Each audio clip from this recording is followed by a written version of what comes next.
为何呢？国家不能彻底的关闭所有的黄色网站呢？自从互联网时代以来啊，国家呢对于网上的不良风气也抓的是越来越严格了，就连直播平台呢现在都加强了颜色的一个管理。那为啥在网络上一直非常猖狂的那个黄色网站却一直得不到解决呢？相信很多人是不是都特别的疑问。其实呢，这并不是咱们国家不管啊，而是法网之下呢总会有那么几条漏网之鱼。就像我问过一些相关的专业人员啊，他们说呢，像这种网站的一个地址呢是很难查封的，他们基本上24小时呢就会更换一次网址，新的网址呢也只会呢有一些老客户推送给他们，他们才是知道的。想要重新进来呢，就必须经过一个节点，然后呢才能跳转到别的网站上面。其次呢，就是有些网站呢则会给自己呢一个识别码，这些识别码呢只有花过钱的人呢才会有的，可不是那么好得到的啊。而且呢，像某些网站，即便你能够进入到里面，你就会发现呢，看视频是不是特别的卡顿？除非呢你在平台上面是交过票子、交过钱的，否则呢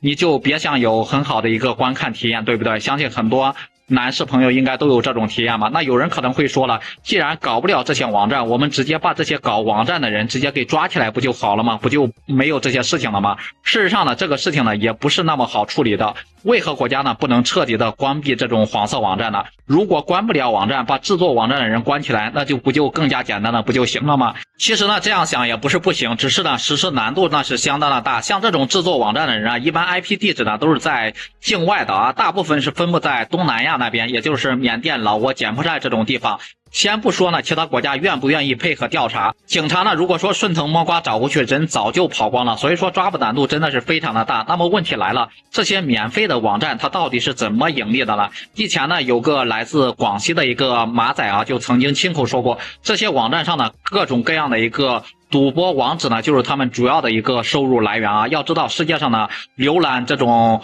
黄色网站的人呢是比那个推特、比那个脸书、比那个油管加起来的总人数那个总和甚至还是要高的。所以说这些网站呢都有专门的广告位给那些赌博的，包括那些什么的链接的那种网站嘛，用来吸引客人。根据这位马仔所说啊，光靠这些广告位所带来的一个收入呢，每年都高达2亿的一个人民币。大家算算到底是有多赚钱？这还没有算就是那种包括那种下载那种赌博软件，包括那种什么获得的一个提成啊，真的是不值得一提。这些钱呢全部都被幕后的老板给拿走了。这些码农呢每个月基本上就2-3千块钱的一个工资，还要不间断的一个工作，时不时呢还会遭受到一个毒打。所以说呢，大家千万不要有别的一个想法。那么问题来了，我们如果说普通的人浏览这个黄色网站到底犯不犯法？其实呢，浏览这个黄色网站呢是不犯法的，但这并不代表着你就可以无忧无虑的去观看一些小视频、小电影了啊。我们都知道黄色网站呢都有各种各样的一个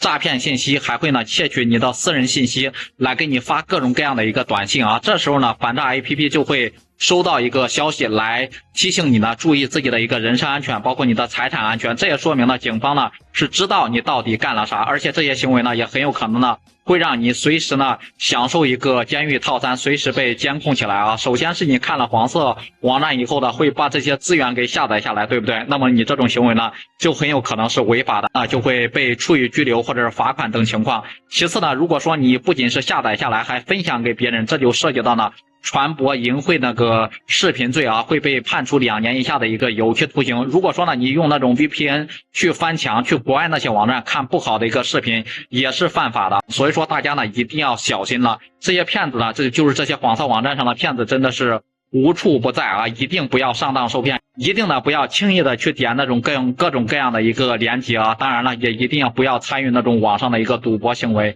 不知道大家对此都怎么看呢？也欢迎评论区里面留言分享。